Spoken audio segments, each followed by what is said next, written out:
Walang preno kung bumatikos. Malalim at makatwirang komentaryo. Mag-ingat ang mga politikong gumagawa ng kalokohan at baka kayo ay tamaan ng Rapid Fire!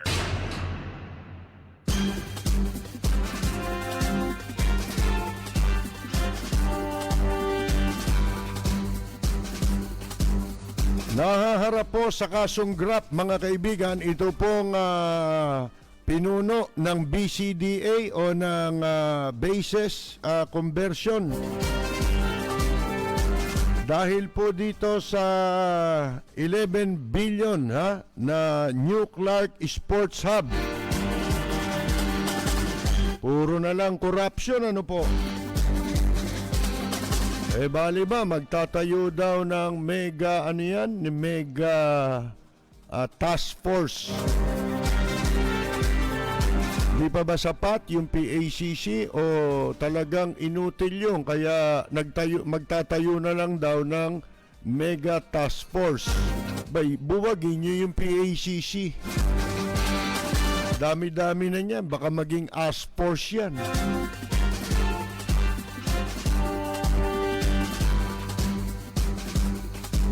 Ayon po kay Pangulong Digongyo,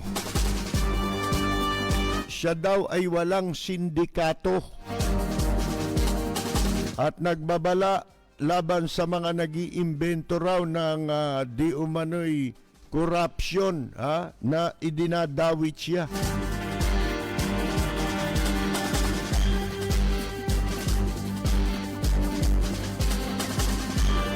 At ipinagutos daw ni Pangulong Digongyo, mga kaibigan, ang malawakang investigasyon laban sa korupsyon.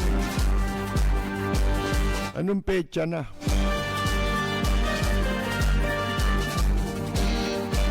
At sa kabila po niyan, mga kaibigan, ay muling idinipensa ni Pangulong Digongyo ito pong si Duque na hindi raw po nagnakaw. Di nagnakaw ng container.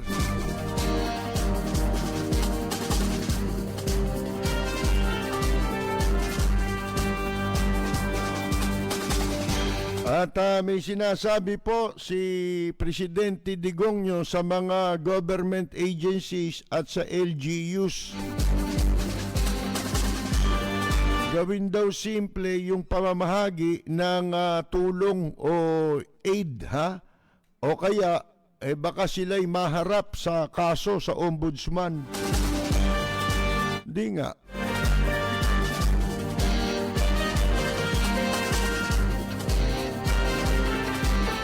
Kinundi na po ng ilang senador ito pong pagmamaltrato ni Ambassador Marichu, Diba apelyido nyon? Marichu Mauro, sa kanyang kasambahay.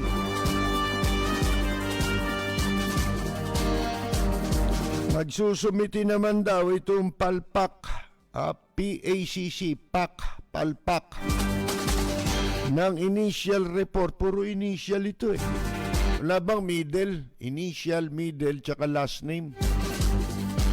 Mga kaibigan, tungkol daw naman dito po sa mga anomalya sa DPWH. Yan ang isusumite raw kay Pangulong Digongyo.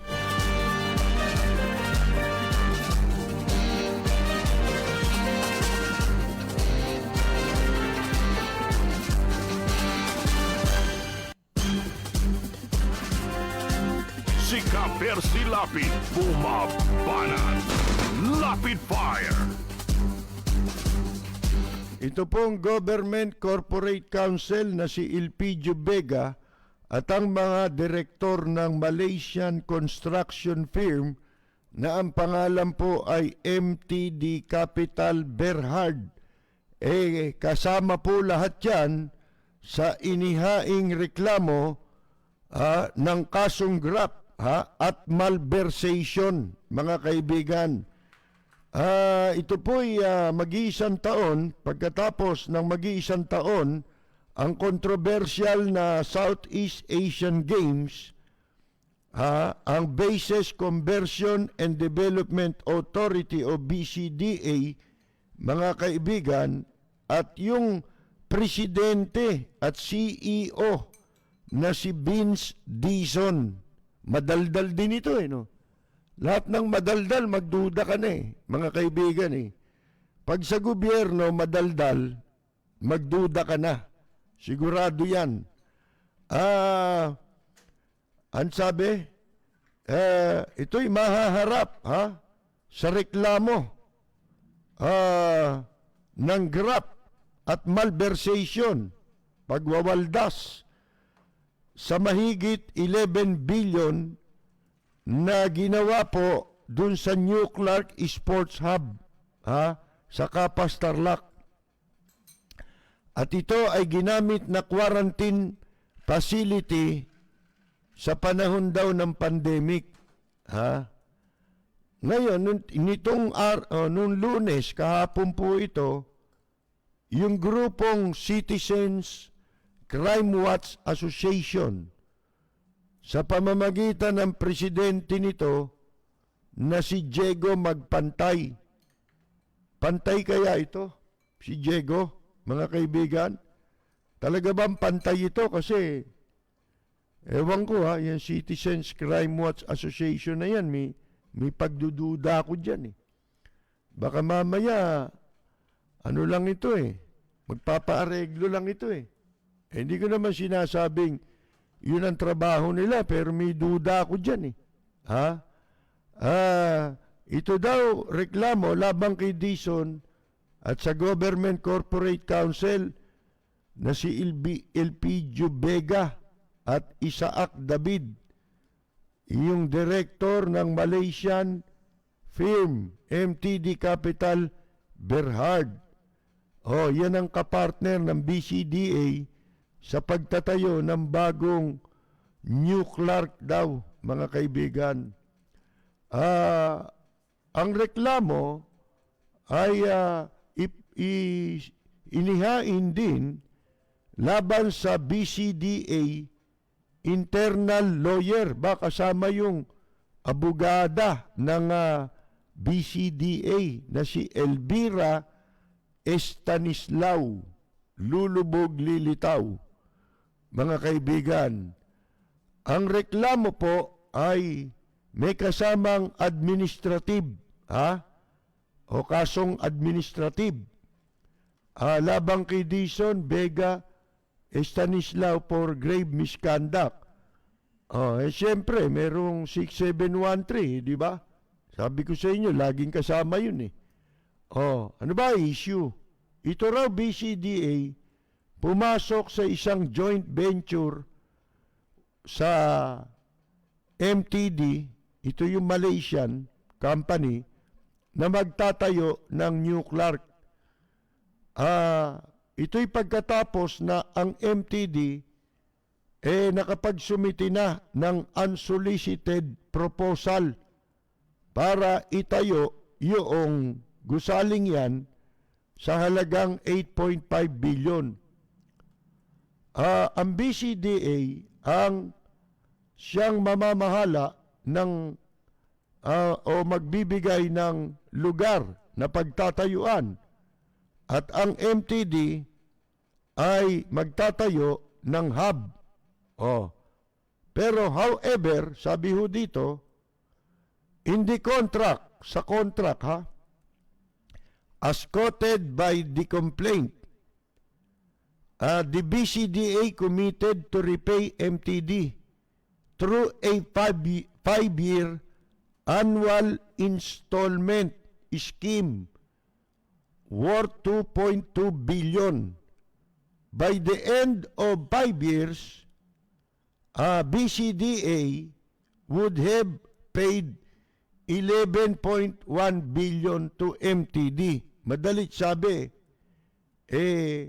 meron palang lihim ito. Madadagdagan pa pala yun. Ito yung sinasabi natin na itong Malaysian company, pagkatapos na maitayo na yung hub na yan, patuloy pang magbabayad ang gobyerno sa kanila, mga kaibigan. Samantalang yung perang ginamit, sa gobyerno rin. Bali walang ilalabas na ano ito na kapital ito mga kaibigan. Kung hindi, sila lang daw ang magsusupervise sa pagtatayo. Yun ang kontrata nila. Yung sobra na humigit kumulang 2.5 billion pesos ay tinawag sa kontrata bilang reasonable cost and return. Lintik po mga pamagat nito. Pag in-English mo talaga, hindi mo maiintindihan mga kaibigan. Kaya gustong-gusto rito ginagamit yung English Kaya ako naawa sa English mga kaibigan Kasi kaya ako naawa sa English, yan yung ginagamit nila sa panloloko Sipin mo, wika yan ng mga gumagamit ng wikang English, Amerika, Inglaterra, di ba? Iba't ibang bansa. Sipin mo, yan ang pinili mong gamiting wika para sa panloloko. Mga kaibigan, ba't di ako maaawa sa English? Ang sabi sa complaint, kapag ang proyekto ay isang joint venture, the private corporation is not guaranteed to earn profits. Ayan ang contention doon sa inihaing reklamo. Para sa private company partner to be eligible to earn profit, the project should have been in the form of a build and transfer. Mga kaibigan, ano yan? Parang BOT, build and transfer. Tama ba yun? Hindi, build and transfer ito. Build lang Hindi build, operate and transfer Ito'y build and transfer. Para ka kumita, mga kaibigan, ayon sa complaint. Pero et cetera na ito importante po rito, sila'y nahaharap ngayon sa kasama dito si Cayetano, di ba? Si Caldero, mga kaibigan. Sa mga ika nga po, nangyaring katiwalian dito. Ano sinasabi dito? Ang importante po, mga kaibigan, sinasabi ngayon ni Presidente Duterte, aminado na siya na napakalawak, lalong lumala ang korupsyon, mga kaibigan, sa kanyang panahon. Kaya nga, siya po ay magtatatag daw ng tinatawag na Mega Task Force. Yung Mega Task Force na yan, baka maging nega yan mga kaibigan. At ang balita ko kanina sa television, yung Department of Justice ang siyang mamumuno nitong task force na ito, mga kaibigan. Ano po? Itong nega. Kasi sa ngayon, nega pa ito, hindi pa ito mega. Negative pa po ito, mga kaibigan. Kasi wala naman tayong nakitang improvement, di ba? Talaga namang, kahit hindi nila inaamin nung una, ito, parang pag-amin na ito di ba? Yung pagtatayo mo ng task force at pagsasabi mo na lumala ang corruption. Kami matagal na naming nakikita Sabi ko nga sa inyo, nagtataka pa siya di ba? Paulit-ulit lang naman siya ng sinasabi. Halimbawa, September, sinabi niya, yung PhilHealth niya a-abolish ko yan pagdating ng October, hindi ko abolish ang PhilHealth. Di ba? Ano tawag mo ron? Di ba? yung pabago-bago ang sinasabi. Ang taong nagkakakontra-kontra sinasabi, yung medyo may sira ulo nun. Talaga to si Eli Soriano. Ngayon, eto ho, babasahin natin itong isa pang mga kasunod na balita. Yung sabi niya, wala akong sindikato. At siya'y nagbabala laban sa mga imbento raw na di umano'y katiwalian. Di ba pabago na naman? Iba na naman doon sa sinasabi niya. Corruption claims na nagsasangkot sa kanya sa mga corruption. Nagbabala siya na laban sa iniimbento, kasalanan daw yan laban sa kanya na siya ay isangkot sa corruption. Do not invent a sin. Kasi hindi naman talaga siya nag-imbento ng asin. Di ba? Nasa dagat yung asin mga kaibigan Because do not invent a sin against me because I have painstakingly avoided being a corrupt. Mga kaibigan, yun ang sabi niya. Matagal po akong piskal. Yan. Matagal akong mayor. 23 years. Wala akong sindikato. Because that is what my father said to me. Parang kanta yun Parang ano yun Lemon Tree. My father was governor sa Davao. Yan. At siya raw ay nagpayo sa kanyang mga anak na maging maingat sa paggamit ng pondo ng ng mamamayan. Ang sabi raw niya, stay clean. Stay clean. 2 beses Yan ang sinasabi ko kay Inday, yung Davao City Mayor na matapos maging presidente tatay, nag-isip na presidentiable na siya. At pulong, Deputy Speaker na si Paulo Duterte. Yun daw sinabi niya, stay clean. Huwag kayong pumasok. Sumobra. Especially si Pulong. Sa account siya ngayon. Sa House Committee. Wow.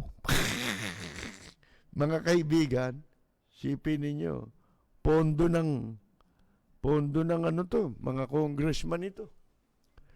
Be sure to account every money. To the last centavo. Para ang tao, walang masabi. Manggaling Duterte has earlier ordered the Department of Justice to extend its investigation on corruption to cover the entire government bureaucracy.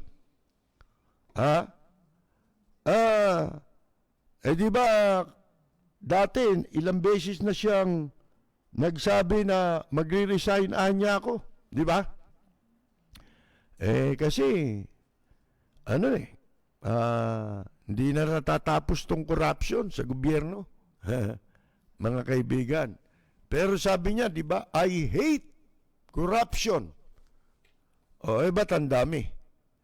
Ngayon, kung totoo sinasabi niya, ano ba ibig sabihin nung wala siyang sindikato? Ano ba sa English yung sindikato? Di ba yun ay syndicate? Kahulugan ng syndicate. Nung tignan ko ang kahulugan pala niyan syndicate, a group of individuals or organizations combined to promote some common interest. Yun, mga kaibigan. Paanong nangyari? na nagkaroon ng kaliwat kanang corruption sa kanyang administrasyon, mga kaibigan, kung walang sindikato? Hindi ba? Bakit walang mag-iisip na walang sindikato? Ha? Kung ang kaliwat kanan, kahit saan ka tumingin, mayat maya, hindi nga nalulutas. Ang masama pa, yung naatasang mag-imbestiga, kamukha ng PACC, sila itong ang lalakas ng loob. Mga kaibigan, yung palang pinag-usapan natin nung isang araw, na itong PACC commissioner na si Belica, yung Greco Belica, kaya pala galit na galit yung mga dumulog sa kanya para ireklamo yung mga magnanakaw sa duty free, di ba? Akalain ninyo, yung mga taong yung karaniwang empleyado ng duty free. Pagkatapos, nung dumulog sa kanyang tanggapan para igawa ng complaint, alam ba ninyo, siningil pala yun? Pinabayaran dun sa mga tao ng tigi 1,000 bawat isang pahina. Kopya lang ito ng reklamo. Bakit mo sisingilin? Government office kayo. Trabaho ninyo yun. Hindi ba? Bakit mo sisingilin yung mga magko-complain sa'yo? Di ang kapal po ng pagmumukha niyan, di ba, mga kaibigan? Si Ka-Percy Lapid, bumabanat. Lapid Fire. Yan ang naging problema ngayon. Ito hindi ko nahahabaan kasi masyadong mahaba yan. Ang dami, puro corruption ngayon. Yan, sa DPWH. Siya rin ang pinagmulan yan eh. Di ba siya rin ang nagsalita tungkol sa corruption sa DPWH. Pero ang sabi niya na naman ngayon, si Duque raw, walang ninakaw. Yung pa isang masama. Ilan na yung sinabi niyang walang nagnakaw o walang ninakaw? Hindi nagnakaw. Ilan na ho yun? Di ba marami na? Una na si Duque, pangalawa yung si Mark Villar. Mga kaibigan, di ba? Sinabi niya, bilyonaryo, mayaman, hindi magnanakaw yan. Ba't ang sabi mo may corruption sa DPWH? At yan ngayon ay iniimbestigahan. At yan din ay alinsunod na rin sa inilabas na report findings ng Commission on Audit na mahigit, ang laki ng pera mga kaibigan 100 bilyon mahigit ang involved. Ngayon, ang mahirap po dito, sinasabi niya ito walang kasalanan. Ang daming nasangkot na sa katiwalian, walang nakasuhan, walang, alam niyo kung umpisa pa lang ito anong buhay si Mayor Lim. Ano sinasabi niya sa akin? Pagka nagkakakwentuhan kami, alam mo dapat ang mga tao para paniwalaan yung anti-corruption drive, kailangan may makulong. May nakulong na ba? Wala. Mabuti pa nung nakaraang administrasyon At ang masama, may naipakulong sa nakaraang administrasyon. Pero ano nangyari? Napalaya sa kasalukuyang administrasyon. Mga kaibigan, anong corruption ang paimbestigahan ninyo? Wala nang credibility yung corruption drive. Lahat ng kampanyang ginawa ng gobyerno, wala nang credibility yan Sabi nga, para paniwalaan ka, kailangan may makita. Di ba? May kasabihan nga, di ba? To see is to believe. Di ba? O kaya, the proof of the pudding is in the eating. Yan mga kasabihan eh. Pero pinakamadaling intindihin yung to see is to believe. Di ba? Kaya sinasabi sa akin ni Mayor Lim, madalas, alam mo niya, yung corruption, para katakutan niyang programa, yung kampanya, kailangan makapagpakulong ka. Mga kaibigan. Yan laging sinasabi ni Mayor Lim sa akin eh. Tuwing kami magkakausap.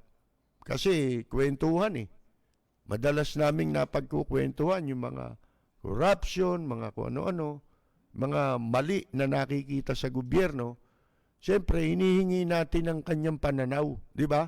Kasi si Lim, bukod sa abogado, napakatagal naging pulis niyan. Tsaka, ang credibility ni Lim hindi matatawaran, mga kaibigan. Sa kanyang mahabang panunungkulan sa gobyerno. Katunayan, wala siyang naging kasong korupsyon.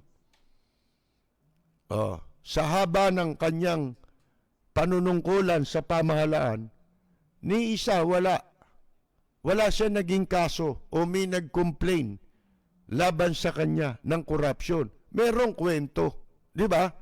Pero yung kwento, iba yun eh. Alam niyo naman, politika yun, di ba? Pagka pupolitikain ka, hanggang kwento lang yun. Pero yung to prove is another thing. Di ba? To accuse is one thing and to prove is another thing. Di ba, mga kaibigan? Kaya, wala hong naniniwala dito sa maging itong sinasabing mega task force. Alam nyo kung ano magiging implikasyon nito? Kasi kung totoo yan, bakit hindi naiimbestigahan yung Manila Bay? Hindi ba? Ayun wala na. Nagpapaliwanag pa mga luko-luko. 10% lang daw yun nawala. Mga kaibigan, bakit? Ilang percent ba dapat? Para masabi natin na lahat ng pinagpauna ng ibinabala na mangyayari dyan, nangyayari, mga kaibigan. Mamaya natin babalikan yan. Itong mega task force na ito, sa palagay nyo, ano magiging implikasyon nito at ano ang pakay nito? Yun ang tanong Kasi nga, wala nang naniniwala. May PACC, tapos yung PACC corrupt din. Ayun, irereklamo rin. Di ba? Si Greco Bellica. Ultimo yung palang kopya nung complaint. Bawat isang pahina, gaano kakapal yun? Siningil mo ng tigi 1,000 ang isang pahina kasi mga abogado raw ngayon, ganyan Naniningil na ng kopya, di ba? Gumawa ng pleadings. Bawat kopya nun, sisingilin ka. Merong naniningil mula 500 hanggang 1,000 ang isa. Si Bellica, 1,000? Bakit? Private office ba yung PACC? Bakit mo sisingilin yung mamamayan? Collection agency ka ba? Bureau of Customs ka ba? BIR ka ba? Ngayon, kaya nga, itong anti-corruption drive, habang sinasabi nilang galit ako sa corruption, habang sinasabing, habang nagbababala sa mga magnanakaw, patuloy At ang masakit, ang lalaki ng nawawalang pera, PhilHealth. Tapos hindi raw magnanakaw yung nakaupo ron. Paano nangyari yun? Wala siyang accountability. Mga kaibigan, kaya direktamente na hindi ikaw ang nagnakaw, nangyari sa opisina mo yan, ikaw ang inilagay na sa iyo ang responsibilidad na mananagot kayo sa batas. Nagkaroon ng nakawan. Tapos wala na yung accountability na yun. Yung pananagutan sa gobyerno. Ganun lang, sasabihin mo lang na na kwan, hindi magnanakaw yan eh.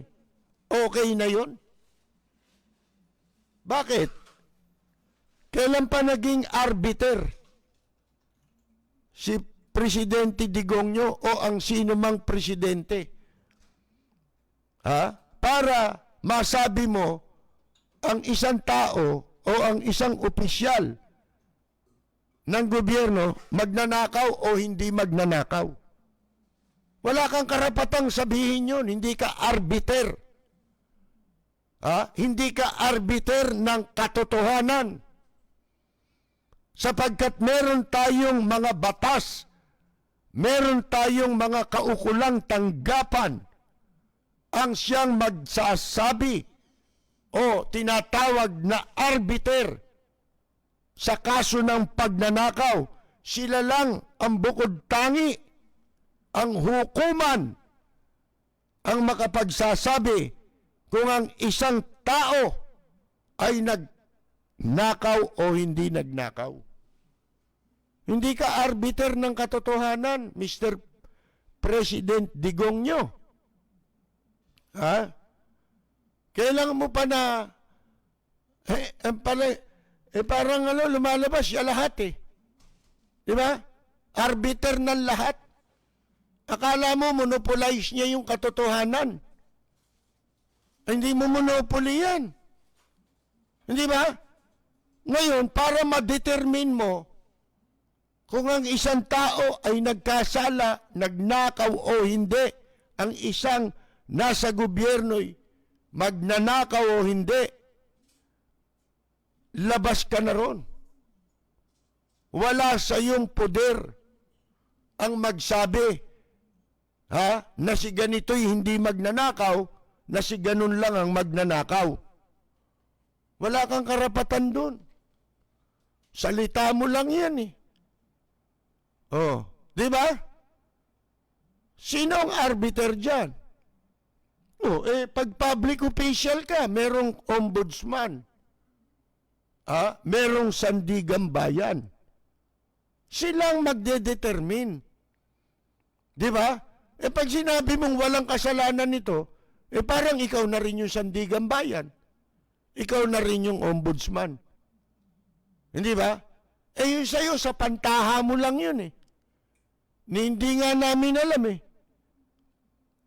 Kahit na cabinet member mo pa yan si Manduroque, si Duque. Imposible namang hanggang sa pagtulog, magkatabi kayo niyan. Para masabi mong hindi magnanakaw yan. Lahat ba ng kilos niya, nakabantay ka? Hindi ba? Bakit? Merong pamantayan lahat yan. Di ba? Yung mga pinapananagot sa kanilang accountability, mga kaibigan, ayan ay alinsunod sa mga tinatawag na pamantayan. Nawala ang pere. Mag-iimbestiga. Pag sinabi mong ito, hindi kasali, absuelto na lahat yan. Di ba? Pandarambong yung ginawa dyan sa PhilHealth eh. Sasabihin ninyo, walang kasalanan yan. Hindi pwede yun. Di ba? Paano magkakaroon ng investigasyong patas na investigasyon yan? Kung yung isa ipupuwera mo. Kung si Mark Villar, sasabihin mo hindi magnanakaw. Hindi ka nga arbiter. Di ba? Ang arbiter sa mga katiwalian yung ombudsman at saka sandigang bayan. Hindi ikaw. Kasi kung ganyan ang sasabihin mo, usurpation of authority yan. Hindi mo kapangyarihan ang magsabi kung ang isang taong isinasangkot sa katiwalian ay guilty o hindi. Labas yan sa iyong kapangyarihan. Gumagamit ka ng kapangyarihan hindi sa iyo. Usurpation yan. Oh, at saka obstruction of justice yan. Hindi ba? Para hindi magkaroon ng totohanang investigasyon Sasabihin mo, hindi ito magnanakaw. Ha? Mga kaibigan, malaking kalokohan po yun.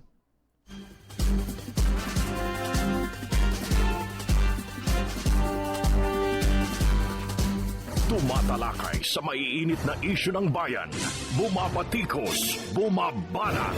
Walang takot na nagsisiwalat sa maling gawain ng mga taong gobyerno. Nagseserbisyo publiko. Pakinggan para hindi maging mangmang sa nangyayari sa lipunan. Lunes hanggang Biyernes, alas 10 hanggang alas 11 ng gabi sa DWBL 1242. Lapid Fire ni Percy Lapid. Totoong balita, katotohanang komentaryo. Lapid Fire. Sa panahon ngayon, bawal ang may stress. Kaya naisipan naming gumawa ng programa na swak sa inyong panlasa. Halina at makipagkantahan, makipagkwentuhan, makipagkumustahan, at makipagkulitan. Kasama ang mga awit ng bayan. Lapid Fires Live Jamming. Alas 10 hanggang alas 11:30 ng gabi. Tuwing Sabado dito sa DWBL 1242. Hosted by Ka Percy Lapid. Lapid Fires Live Jamming. Kinig na!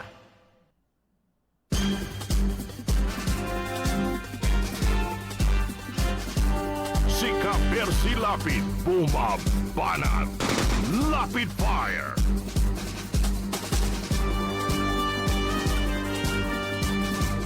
Tayo po'y magpapatuloy. Kanina ang tanong natin, ano ang sa palagay ninyo na magiging una layunin, yung intention, di ba?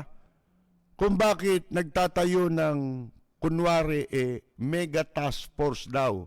Sabi nga natin, sa ngayon kunyari pa lang yan. Lahat ng sinasabi niya ngayon, kunwari pa lang. Kasi sa dami ho ng sinabi nitong si Presidente Digongyo, wala pa hong nagkatotoo Di ba? Baka sa bandang huli, matanong tayo. Halimbawa, sinabi mo, naniniwala na ako rito kasi magtatayo ng mega task force.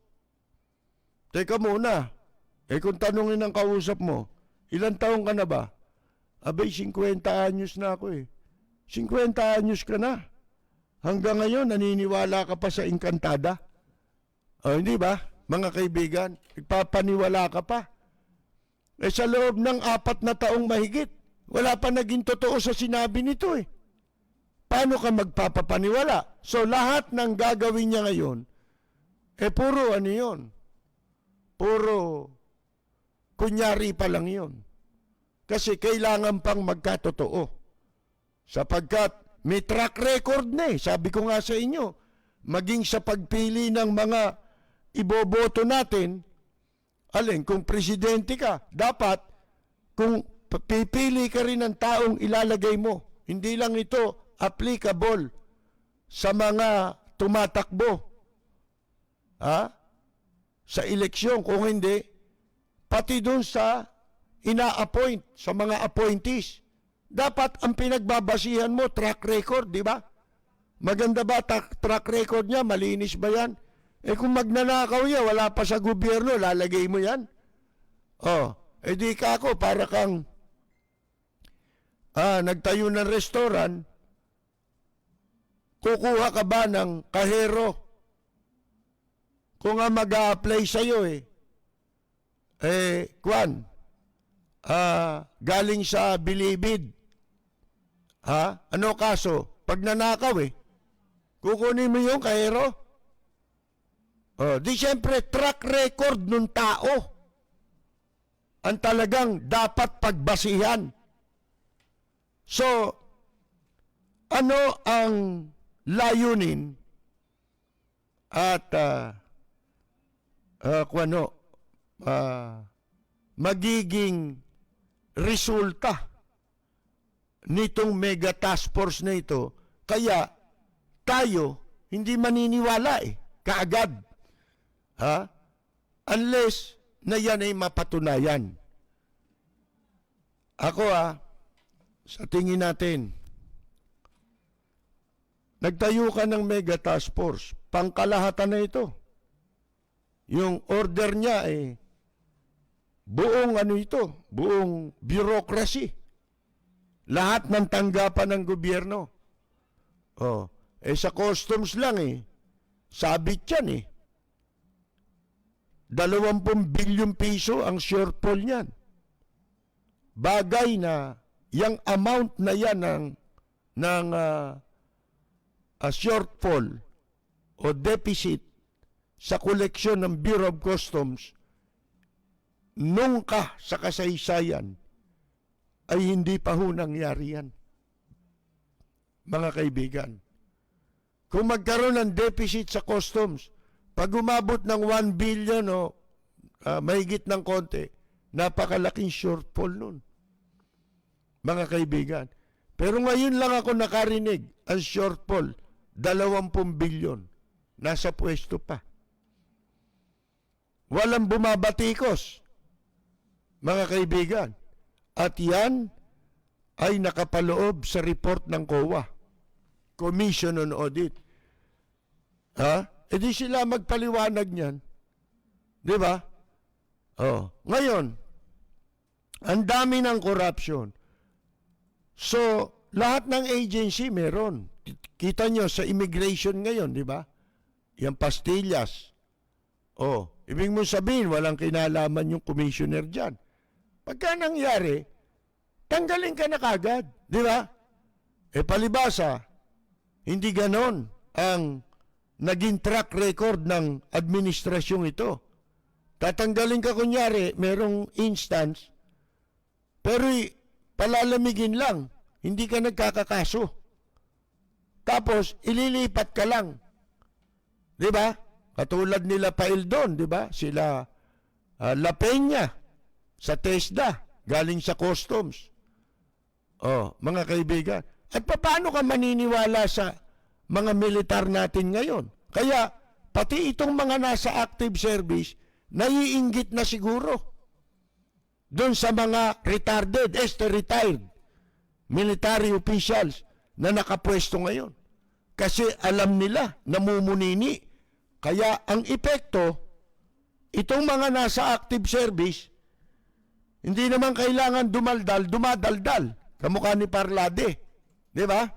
Kalahin mo, MPA daw yung Angel Locsin. Sinisa, Liza Soberano. Si Catriona Gray. Sino ngayon ang nagiging campaign manager ng MPA?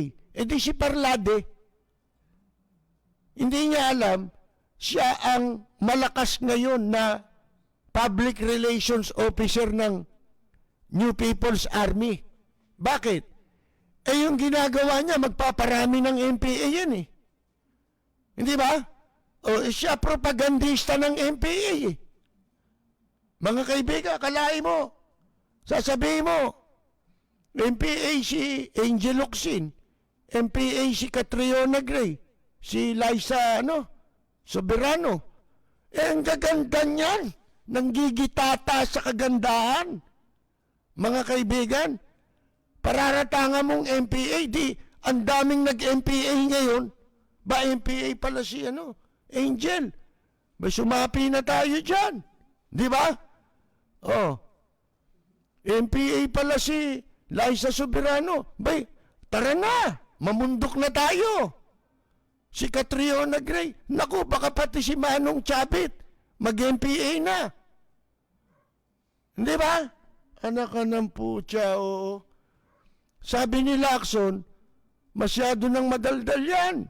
Parang narinig lang sa atin Di ba? Kahapon ko lang nabanggit yun kanina, nasa news, kaninang umaga. Siguro na-interview siya. Di ba?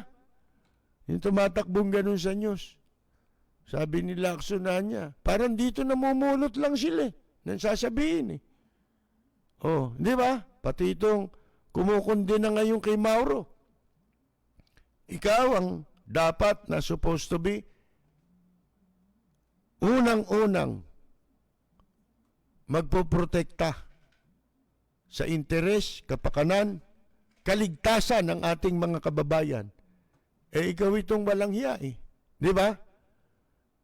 At sinalaula mo buong Pilipinas eh. Binaboy mo mga Pilipino ha. Hayop ka.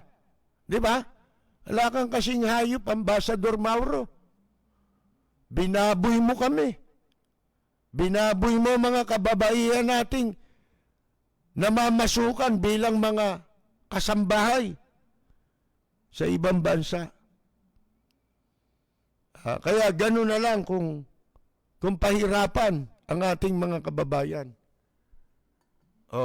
Ngayon, ano magiging implikasyon nitong mega-mega na to? Para sa akin, nega to eh. Nega task force. Bakit ikanyo? Ito yan eh. Anong taon tayo ngayon? 2020. Sandali na lang, 2021. Umpisa na yan ng politika. Kaya may pandemic, kaya walang pandemic, politika pa rin yan. Di ba? Ngayon, ang layunin kaya nito, ako posible na pakita lang ito. Hindi ako naniniwala dyan. Kasi mauubos ang tao sa gobyerno, lalo na siya. Kung sasabit lahat yan, maraming sasabit dyan sa mga nakapwestong ipinwesto niya. Saan pa siya kukuha ng supporter? Kahit magnanakaw yan, basta makakasuporta. Para kayo ang manalo. Diba? Yung kabig ninyo ang mapwesto sa 2022. Sa normal na eleksyon nga diba ang kasabihan every vote counts. Diba? Bawat boto mahalaga. Pag ginawa mo yan, naubos ang tao mo sa gobyerno, saan ka kukuha ang pamalit? Meron bang makukuha kayo? Considering na pagdating ng January, 1 taon na lang kayo. Di ba? Ano mangyayari? Wala nang sasama sa inyo. Kung ngayon nga, walang sumasama sa inyo, kaya nagre-recycle na lang siguro kayo. Walang may gustong sumamang matinong tao. Di ba? Parang si Justice Carpio nga, nagpasalamat pa Huwag nyo na ako isali dyan sa Chief Justice. Ayaw niya madamay Ayaw niyang mabahiran, mga kaibigan. So, pagka nangyari yan, kung tototohan, magiging mega lang talaga yan, yung task force na yan, kung magiging totoo.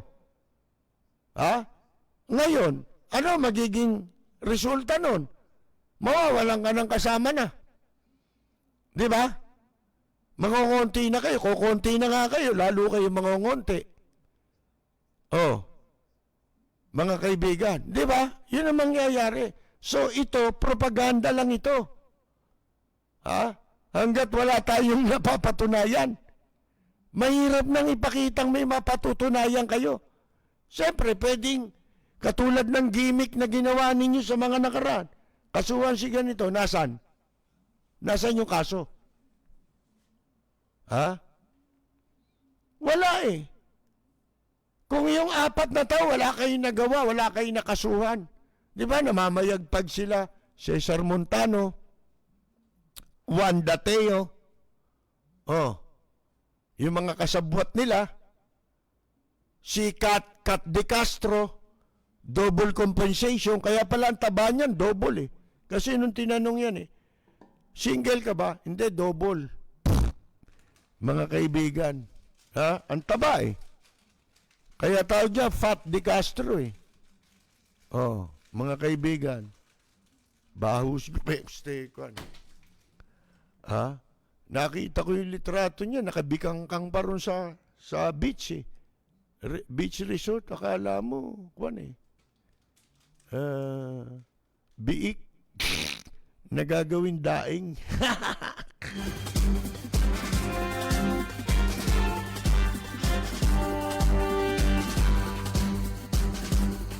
Si Ka-Percy Lapid, bumabanat. Lapid Fire. Bueno, mga kaibigan, no? Yun ang tingin natin. Wala na maniniwala dito. Mega task force. Sipin mo, buong gobyerno, aatupagin ni Kwan, Secretary Guevara, magagawa mo yan. Nung unang upo sila. Tanda ko pa mga sinasabi natin kapag kami tinatalakay tayo, naaalala pa rin natin. 4 na taon na nakalipas. Ano sinasabi natin? Halimbawa, may korte. Yan, katulad ng Supreme Court. Yung Supreme Court, yung talagang matino na uupo dyan, alam mong, laganap na rin ang corruption sa judiciary, di ba?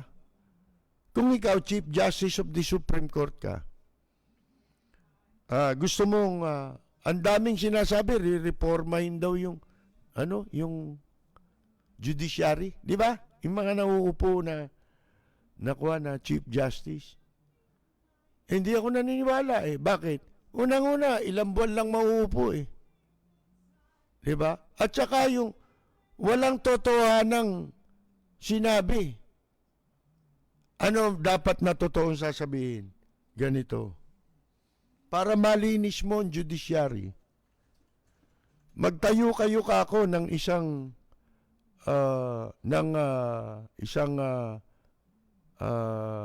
panel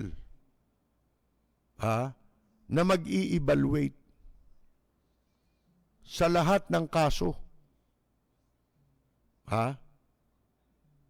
na hinawakan ng mga judge para makita mo sa mga naging decision nila kung sino ang mga corrupt dyan.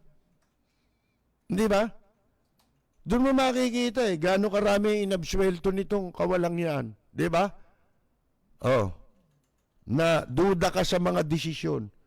Paano mo malalaman yon? Pag pinaimbentaryo mo mga kaso, lalo na nung naniniwala pa tayo sa kampanya ng droga, malalaman natin dyan kung ang judge, fiscal, corrupt Pag in-evaluate mo yung mga hinawakan nilang kaso, evaluation ang kailangan dyan. Mga kaibigan, inventory sa mga kaso na kanilang hinawakan at nadesisyonan. Lakay sa maiinit na isyu ng bayan, bumabatikos, bumabanat, walang takot na nagsisiwalat sa maling gawain ng mga taong gobyerno, nagseserbisyo publiko. Pakinggan para hindi maging mangmang sa nangyayari sa lipunan. Lunes hanggang Biyernes, alas 10 hanggang alas 11 ng gabi sa DWBL 1242. Lapid Fire ni Percy Lapid. Totoong balita, katotohanang komentaryo. Lapid Fire. At sa mga listeners ngayon, binabati ko ang inyong programang Lapid Fire sa matapang at makatotohanang pagbabalita. Lagi po nating pakinggan ang programang Lapid Fire ni Ka-Percy Lapid. Ito po ang inyong katrupa at kaibigan, May Pacquiao. Maraming salamat po. Sa panahon ngayon, bawal ang may stress. Kaya naisipan namin gumawa ng programa na swak sa inyong panlasa. Halina at makipagkantahan, makipagkwentuhan, makipagkumustahan, at makipagkulitan. Kasama ang mga awit ng bayan. Lapid Fires Live Jamming. Alas 10 hanggang alas 11:30 ng gabi. Tuwing Sabado dito sa DWBL 1242. Hosted by Ka-Percy Lapid. Lapid Fires Live Jamming. Kinig na!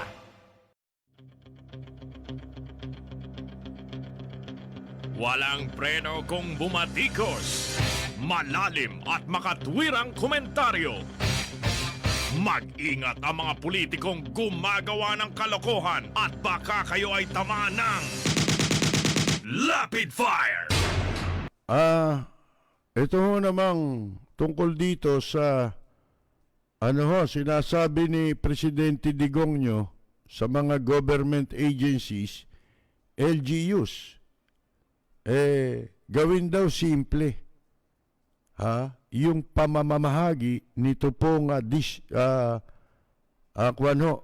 yung aid o tulong, ayuda sa publiko. At anuman daw pong pagkaantala sa proseso ng pamamahagi ng financial aid, ididiretso raw sa Office of the Ombudsman for immediate action. Yan ang sabi ni Presidente Digongyo at nagbabala sa mga government agencies at local government units. Ang sabi niya, sa mga department na magpapatupad ng cash assistance program na gawing simple ang proseso sa publiko. What I would like to happen is this: simplify the giving of the money. If it says for food, God damn it, you give it, because if it's for food, kakainin yan. They'll consume it. All assistance connected with the health of a person, gawin nyo. Do away with delay. Yan ang sabi. Pag hindi, at nag-report ang isang tao sa akin, akala mo naman makakapunta sa kanya yung tao.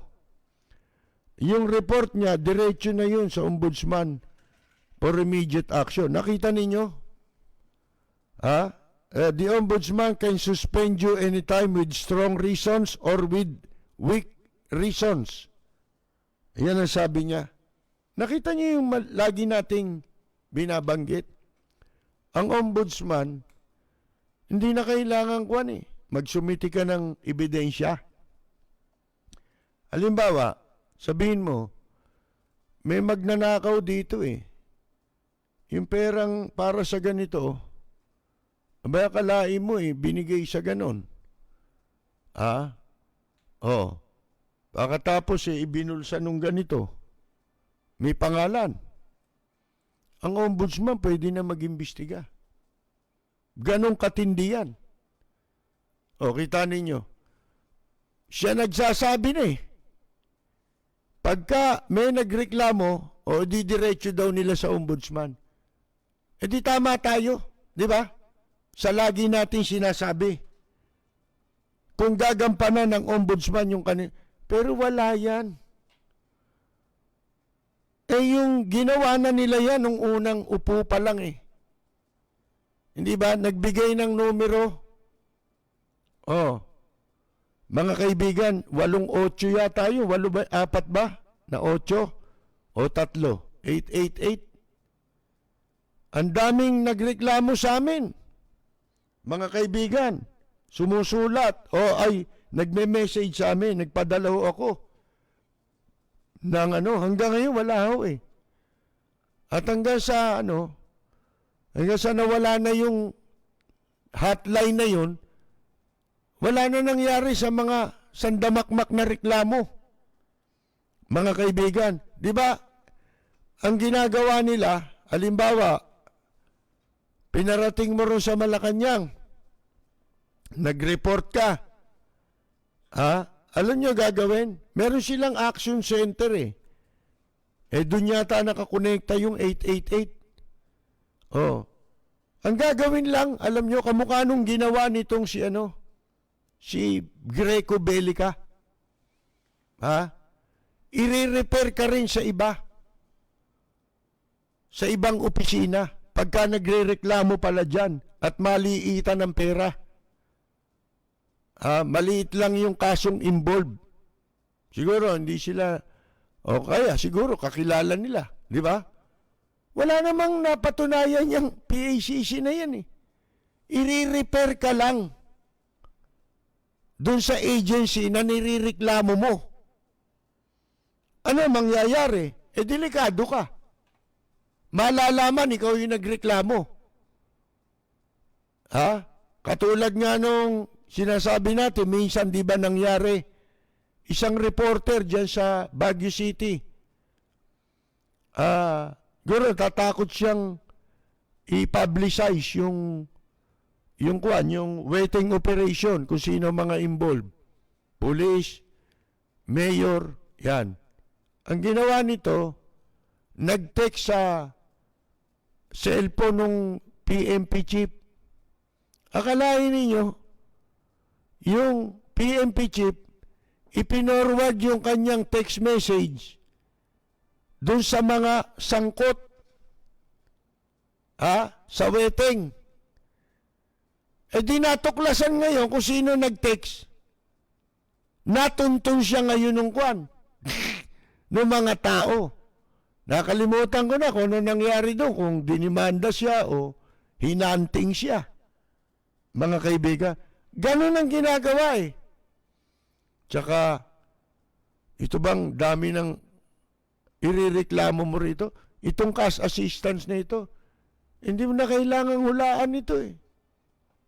Mga kaibigan eh, wala na yan. Sino bibigyan nyo? Aber, sige nga. Sino bibigyan nyo ng aid na naman na yan? Sayang lang yan. Parang dolomite ang mangyayari dyan. Ilalabas nyo yung pera para itulong, hindi naman makakarating. Kung may matutulungan, pipiliin nila. Yung kakilala lang nila. Yung makakasabwat nila. Halimbawa, katulad nung nangyari sa nakaraan, 8,000. Hindi naman nakarating 8,000 eh. Mabibilang mo sa daliri yung nakatanggap ng 8,000. Meron akong kakwentuhan ng isang araw, nagkaroon siya. 8,000. Alam niyo kung bakit? Kakilala niya yung barangay captain eh. Napaimbestigahan niyo ba lahat ng barangay captain?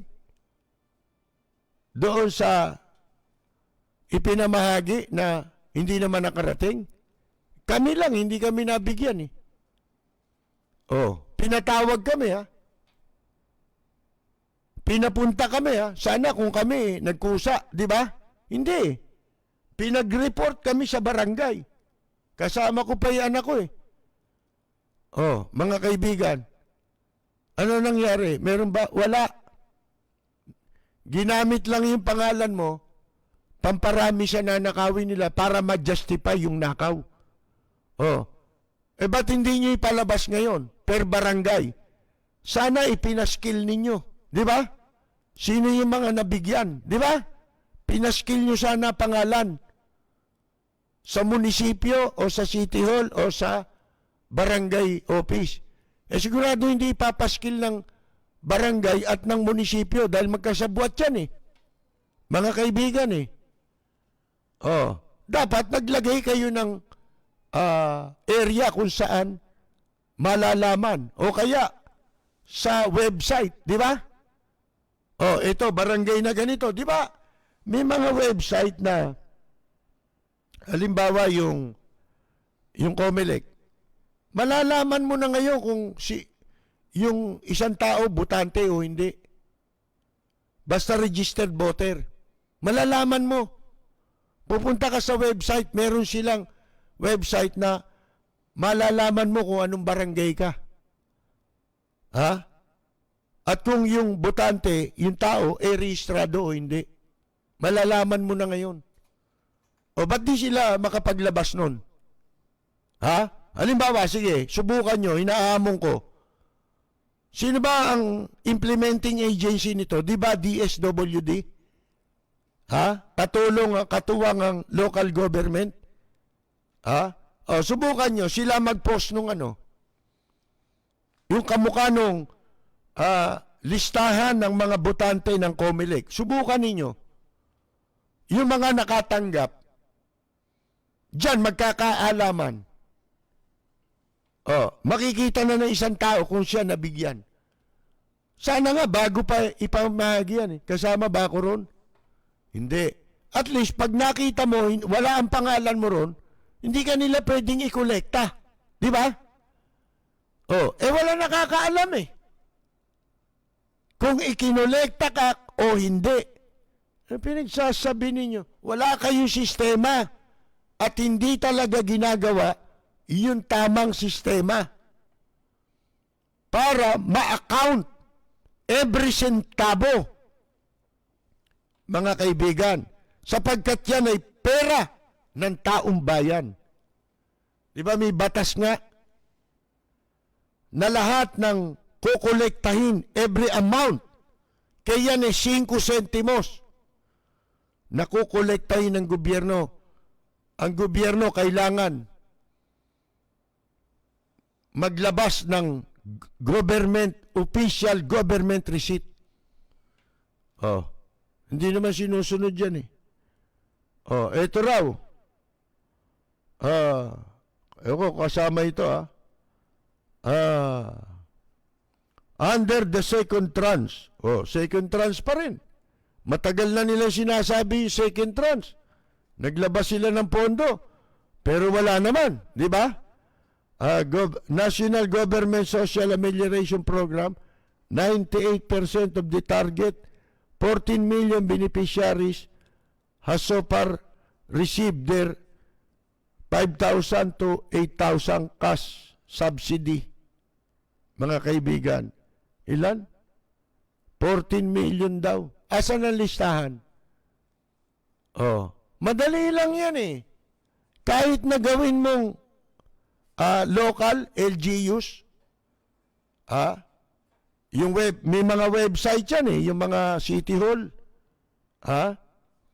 doon, subukan mo, ipatala ninyo lahat ng binigyan at bibigyan, ipalathala nila lahat sa kanilang website, ang lahat ng pangalan per barangay.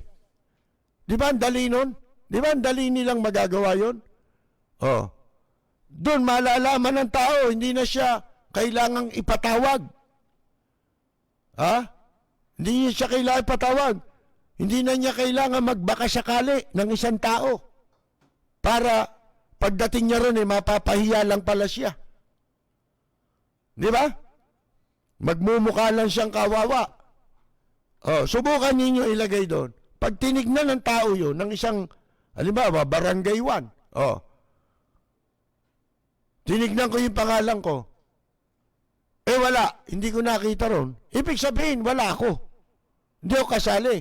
At hindi rin nila ako naikolekta. Di ba? Hindi nila ako pwedeng gamiting maikolekta dahil wala doon yung pangalan ko. Ba't di nila gawin yun? Di ba, mga kaibigan? Katarantaduhan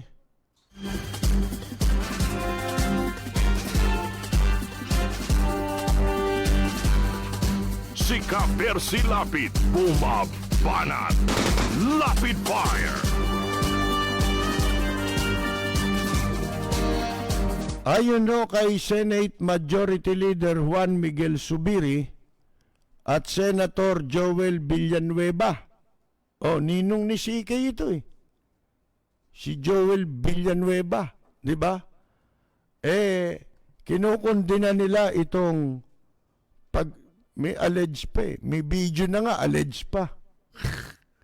Tado talaga itong mga walang kaano-ano tumirada itong mga reporter Alleged maltreatment suffered by a household staffer in the hands of the country's ambassador to Brazil, as they also called for a swift investigation on the matter. Hindi ba tomboy ito? Yung ambassador? Mukha no? Mukhang ano Ano ba tawag doon? Ano, no? Anong butch? Butch? Anong boots? Hindi, meron sila dating tawag dyan eh. Ha? Ano ba tawag nila dati dyan? Bueno, ano man ang tawag nila dyan, masamang ano nitong taong ito, mga kaibigan. Kanina, parang na-interview na ng local television natin, yung reporter nung Globo, yung naglabas nito, nagbulgar nito doon sa Brazil. Marunong mag-English eh. Di ko lang nasubaybayan kasi sandali lang, tapos na eh. Nung madaanan ko eh. Na-interview na. Ngayon,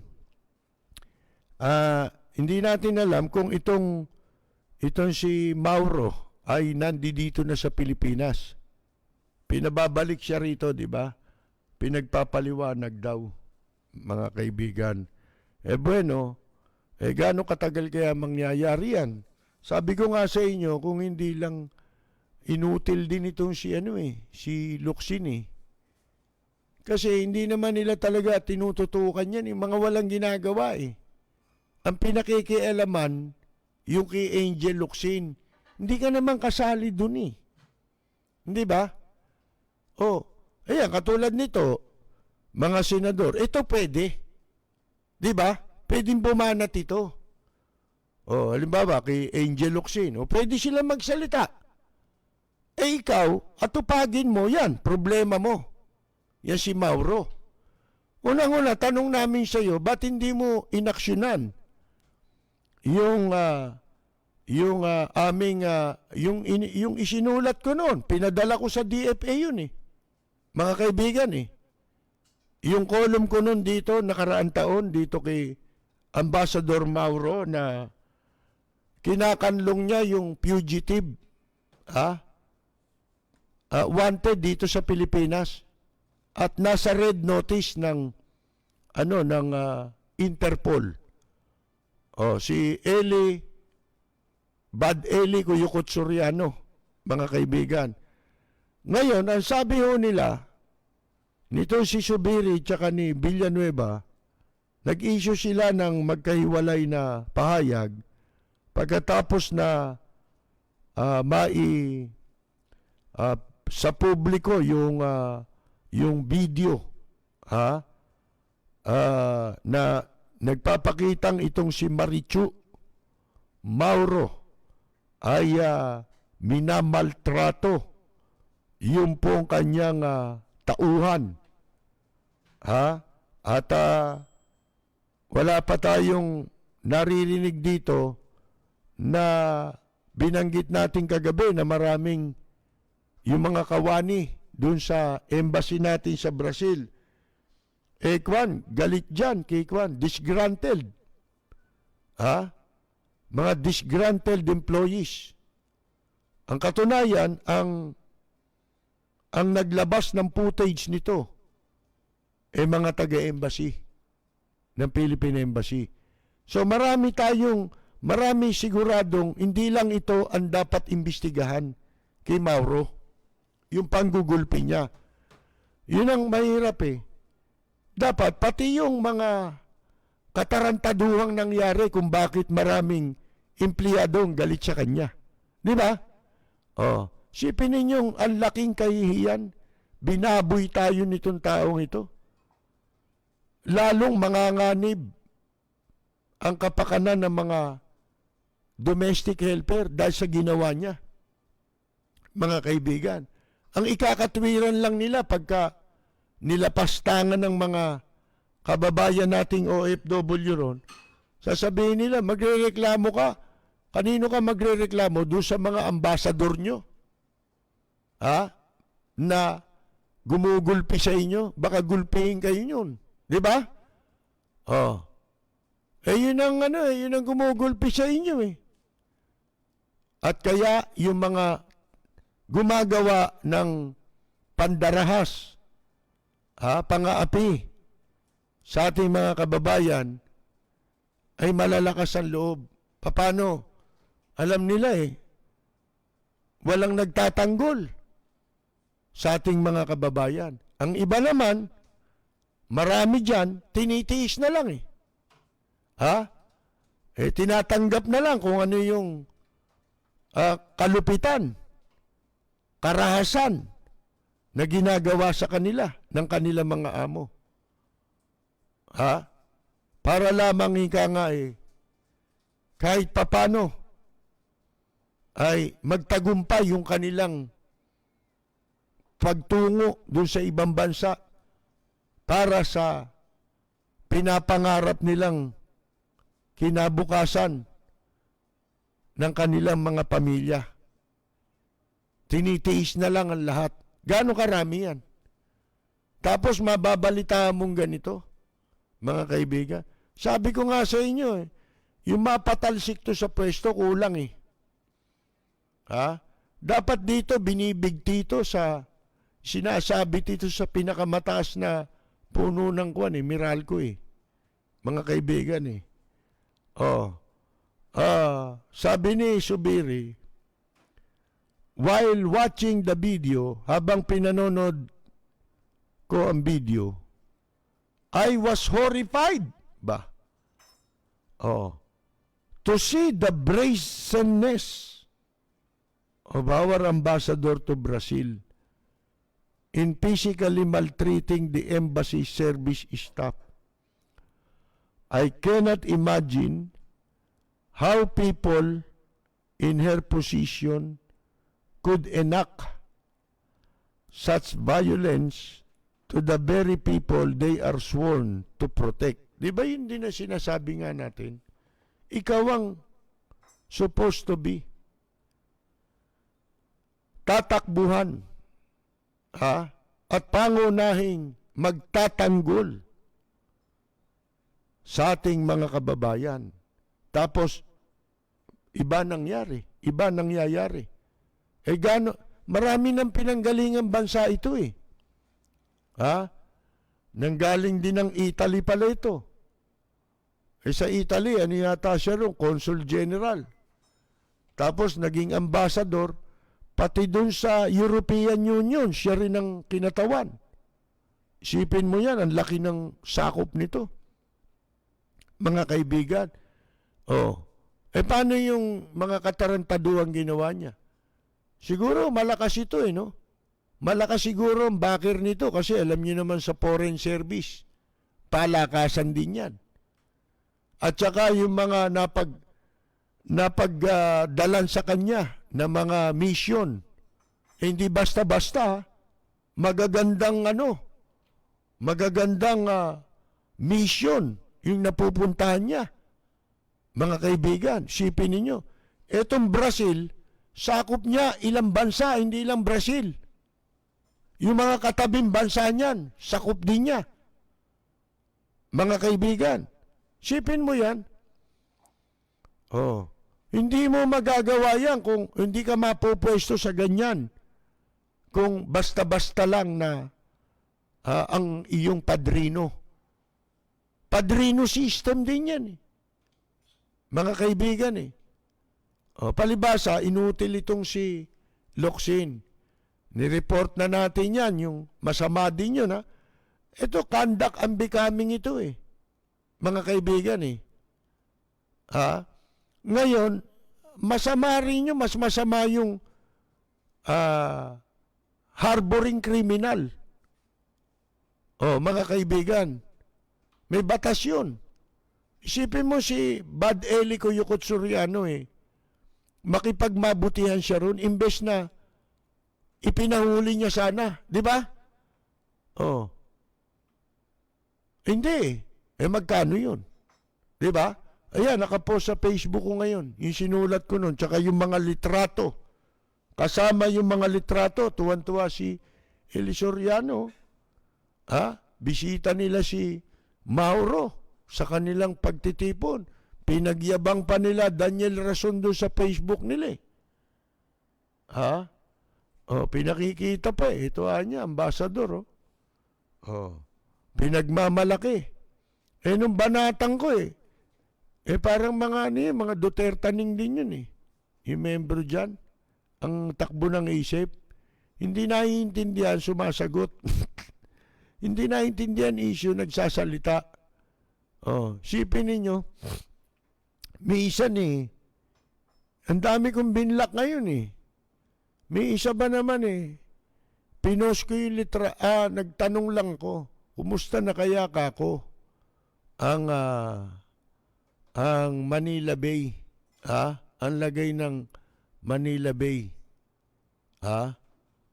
akalain mo, ang comment, alam mo kung ano comment? Nagtanong din dapat ang comment mo sagot, di ba? Kung ano. Siya, ang sagot niya, ano ba gusto niyo, yung marumi o yung malinis? Hindi naiintindihan, mga kaibigan, na malaking issue yun. Siya nandun lang sa marumi at malinis. E di siyempre, malinis ang gusto ko. Hindi naman malinis yun, marumi pa rin Di ba? At hindi yun ang issue. Ito'y corruption ito. Graft ito, graft. Mga kaibigan. Yan. Yan ang dapat na paimbestigahan ngayon Di ba? Kung talagang meron daw mega task force. Paano ito? Unahin nyo to. Walang nag-iimbestiga magtaka kayo kahit Senado. Nagtataka ako yun sabi ni Subiri, balikan natin itong si Marichu Mauro.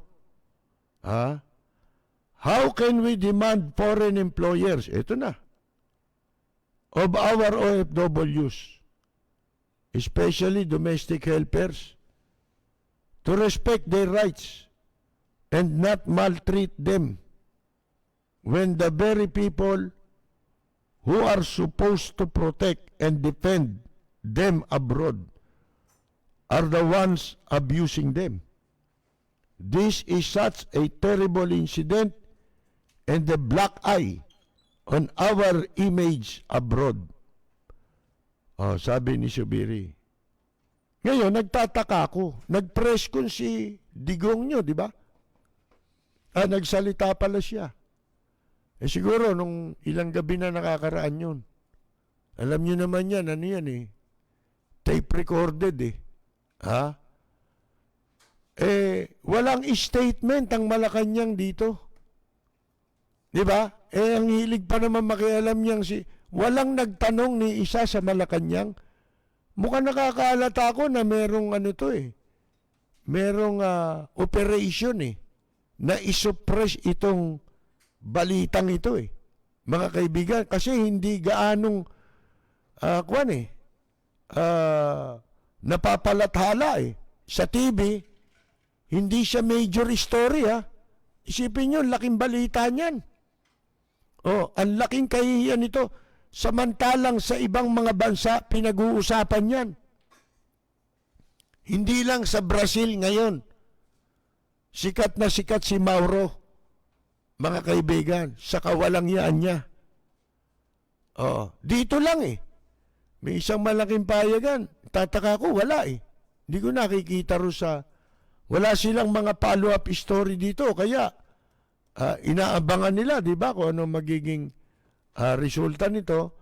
Mukhang, naareglo na ng gobyerno yung katulong yung domestic helper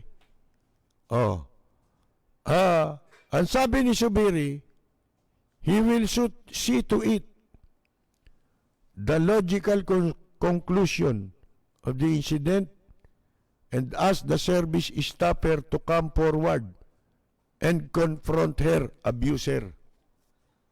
I call on our Department of Foreign Affairs to conduct a thorough investigation on the matter and prosecute the official if found violating our labor laws and the Kasambahay law. He said, as he also commended, commended ba yan? Wala pa nga nangyayari, commended ka na. Mga kaibigan. Yun ang hirap dito pagka nauna yung pagdakila mo Oh, di ba? Yun yung tinutukoy natin kaya nadadala na akong kaya ako pag may magandang nagawa ngayon ng isang public official, nire-reserva ko muna ang paghanga ko. Tsaka ako na lang pakakawalan pagka may mga sumunod na issue kung paano niya i-handle. Ha? Kung magiging makatarungan siya, baka nakatsamba lang ito eh. Di ba? Yun ang mahirap eh. Para sa Maynila, natsambahan lang tayo dyan eh. Oo. Di ba sa Divisoria? Oh, anong kasunod? Dolomite. Mga kaibigan, pagwasak sa kalikasan. Sipin ninyo yan. Bagay eh. Tsaka na natin isali ang Maynila kasi nagdadalamhati itong alkalde, si Yorme. Pumanaw yung kanyang ina, di ba? At tayo, nakikiramay kahit di natin kilala. Di ba? Pilipino tayo, di makiramay tayo. Di ba? Di naman tayo kamukha nun si Sino ba yun? Ha? Yung yung nagsalita laban dun sa sa namatayan ng anak na bilanggo na babae. Sino nga yun? Si Pialago, di ba? Naku, hindi tayo tutulad dyan, mga kaibigan. Tsaka ugali sa tundo yan eh. Basta may namamatay, ang mga tao ron marunong makiramay. Ewan ko lang ngayon kung ganun pa rin, mga kaibigan. Pero nung ako nandyan, ganyan kami. Nabubuhay si Victor Lopez eh. Pagka wala nga tao sa nakita niya, nabalitaan niya, may namatay doon. Marami bang tao? Wala napakahirap nung kalagayan nung pamilya, wala Yung bahay, hindi matatawag na bahay. Ganun ba? Papupuntahan na ako niyan. Sabihan mo na si kaibigan ako nun gusto kong kasama nun puntahan nyo nga si Persianya.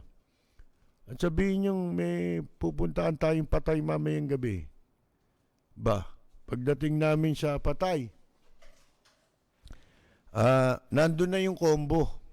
Ganun sa, sa Tondo, masaya Ang Patay dyan May kantahan dyan, mga kaibigan. Sa iba, ayaw nila yun, di ba? Pero sa Tondo, ganyan talaga. May mga kumakanta, may tumutugtog. Ngayon nandun na yung combo. Nandun na rin ang pagkain, tsaka mga serbesa. Naku, daming serbesa, mga kaibigan. Pagdating namin, din dami ng tao. Marami na nakikiramay doon sa Patay. Dahil nakikiinom na. Tsaka nakikikain na. Isa lang ang sinasabi ni Victor Lopez, hindi naman umiinom yun Kami hindi kami umiinom Pareho sabi niya isa lang ang hinihiling ko sa inyo Ayoko ng gulo kasi barangay chairman yun Pero kahit hindi niya taga-barangay, hindi niya sakop na barangay, basta may patay, nandun si Victor Lopez, mga kaibigan. Lalo na ang namatay yung talagang walang-wala. Siyempre, pag dumami tao, pwede na silang kumita ng konti sa sakla, di ba? Magpapasakla na ron. Di may pampalibing na yung namatayan. Bukod pa siyempre sa konting abuloy, di ba? Mabait yun si Victor mga kaibigan Victor Lopez alam nyo, yung mga mababait talagang yun kinukuha ka agad ni Lord di ba? Isang araw naman nagpagupit ako, walang tao. Makwento ko lang sa inyo dito sa barberya. Kalahin mo dadalawa rin barbero. Natutulog pa nung dumating ako sabi ko nakailang customer na ba kayo? Wala Ikaw ang una niya anong oras na yun? Tanghali. Mga kaibigan, 12:00. Sabi ko, malaki ko, itong barberya, kailangan makabangon kayo. Matatagalan eh, di ba? Makarecover, ang tagal nyong walang kita. Ang gawin nyo rito, maglagay kayo ng mga manikurista. Di ba? Yung medyo bata-bata naman, wag na yung mga lola. Yung mga lola eh. Pagpahingayin nyo na yan. Di ba? Kamukha ka ako dun sa Ermita. Meron akong pinupuntang barberia ron eh. Ganon eh. Oh, may mga mayor pa nga eh. Nagpupunta rin dun eh. Eh dun ka ako, pwede kami matulog eh. Ha? Malamig. Pagkatapos eh, ang daming kumakalikot sa'yo. May kumakalikot ng tenga mo, di ba? Merong naglilinis ng kuko mo sa paa, tsaka sa may nagmamasahe, ha? Hanggang sa makatulog ka, doon ka ako, eh, yung 30 minutos na tulog, napakalalim. Parang kang natulog ng ano nun, daig mo pa yung natulog ng 6 na oras o 8 oras. Kasi bihira na yan eh. Bihira nang nakakatulog tayo ng malalim eh, di ba? Doon ko lang nararanasan yun sa barberia eh. Ha? Ewan ko bakit ganon. Oh. Tsaka kako, nakita mo yung punerarya. Yung mga punerarya, may panalangin yan. Ha? Ano ba? Funeral parlors prayer.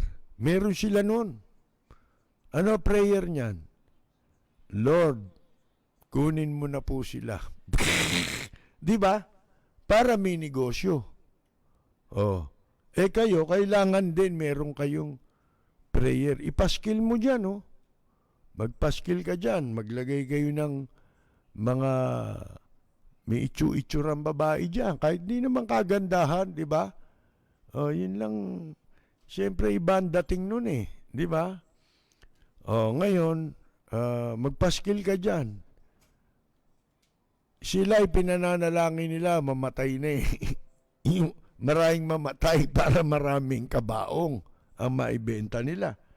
Kayo naman, ipagdasal nyo naman, gumawa kayo ng barber's prayer. Sana walang makalbo.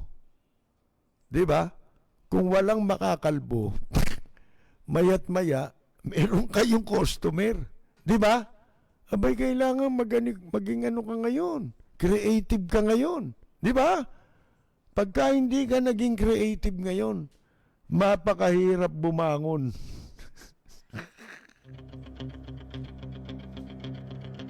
Walang preno kung bumatikos. Malalim at makatwirang komentaryo. Mag-ingat ang mga politikong gumagawa ng kalokohan at baka kayo ay tamaan ng Rapid Fire! Ang taong nagkakakontra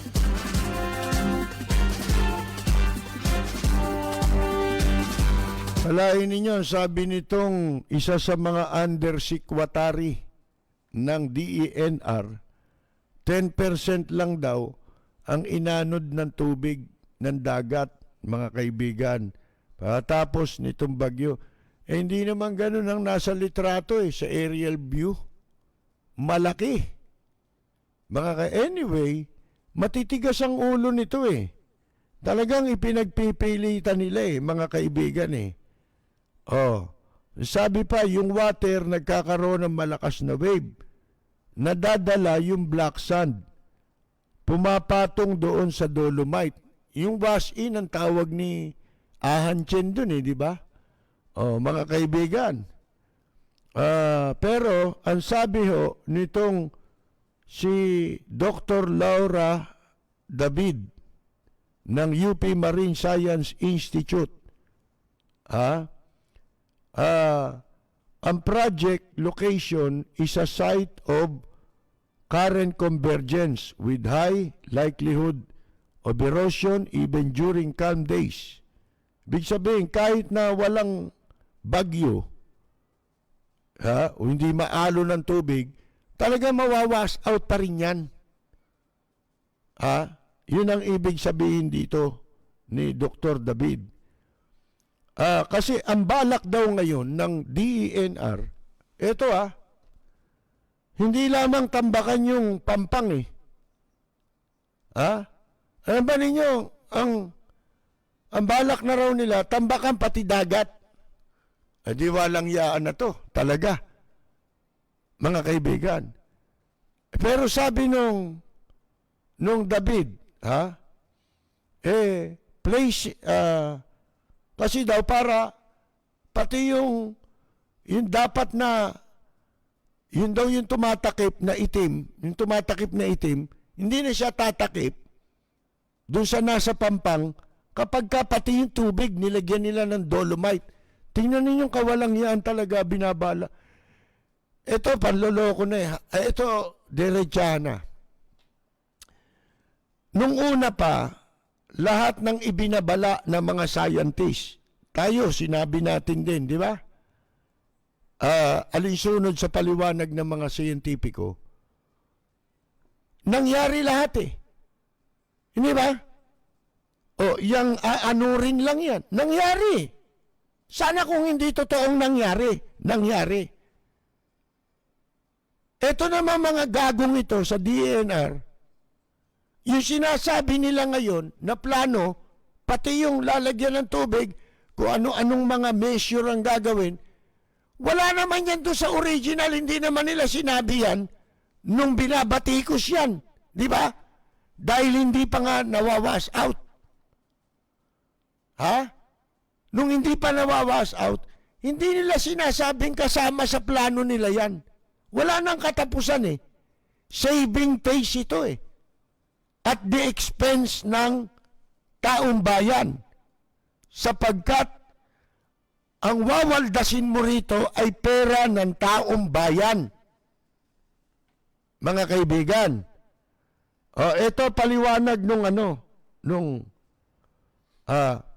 sabi ni David, dahil para daw maayos nila yan, sabi ng DNR, plano nilang lagyan ng dolomite sand, yung tubig, para yung puting sand,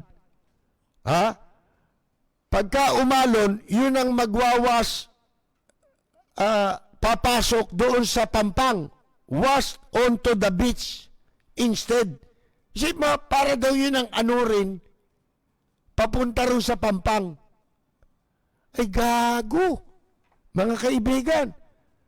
Ang sabi ni David, placing sand in water will mostly likely not improve the situation. Dolomite has relatively high density and would more likely settle at the bottom before getting washed out eventually. Eventually, mawawala rin yun. Tatangayin yun, mga kaibigan. O di palaki ng palaki. Di buong Manila Bay na. Baka Pacific Ocean, mapuno ng dolomite yan. Mga kaibigan, kundi gagot kalahati itong mga ito. Si Ka Percy Lapid, bumabanat. Lapid Fire.